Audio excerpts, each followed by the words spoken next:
What's up, everyone? Welcome back to the channel. Today we're going to be talking about how much it costs me to charge my Tesla Model S. So let's hop into it. If you are like me, part of the research that I did for buying a Tesla was how much is it going to cost to fuel this bad boy up.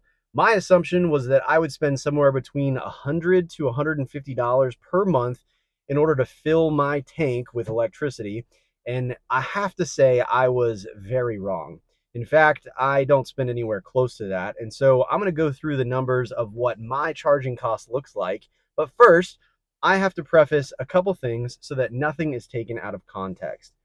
First of all, is it does matter where you live. So I live in the state of Florida, but more specifically, it matters what your electric vendor does. And so in my instance, again, in Florida, my electricity provider does not have what is called peak charging.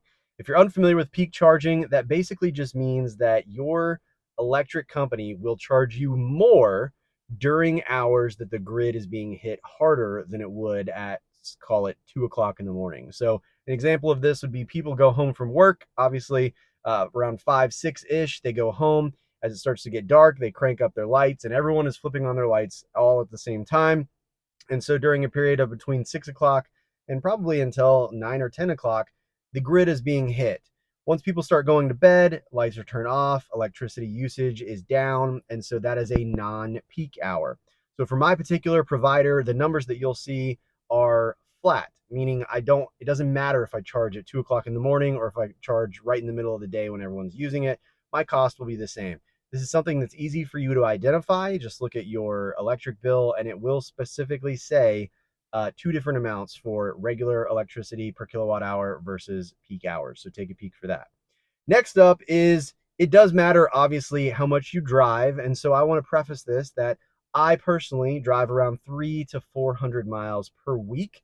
Now, keep in mind that's an average. I'm in sales, and so there are instances where I drive substantially more than that, and there's instances whenever I drive substantially less than that. And so do factor that in. If you drive more or less, that your numbers will go up or down. The other thing that's important to note is that this does not include supercharging. So supercharging is great, it is convenient, and in this particular Tesla, I have free supercharging. But honestly, for most people, supercharging is only used if you live in an apartment complex or if you're someone that travels. And when I say travel, I mean you're going 2, 3, 4, 500 miles outside of your city. And the last component is that it obviously matters how much you plug in. So I plug in on a daily basis. Now, there are exceptions where I don't plug in. And although I don't have to plug in every single day, I do. And that's because I've always been told that it is a happy Tesla is a plugged in Tesla. It allows the battery to be maintained and the software and the car to communicate together and move and manipulate and cycle and all that kind of stuff to make sure that your battery remains happy. So I plug in every single night unless I forget, in which case, too bad, so sad. So now that I've gone over those, the big reveal, I pay between $30 and $40 per month for all of that driving that I just talked about. Now, that personally blew my mind because, as I mentioned, I was anticipating $100 to $150, but that's how much I pay. And so I'm going to show on the screen right now what my electric charges look like. I think it is 0.0654 something cents per kilowatt hour.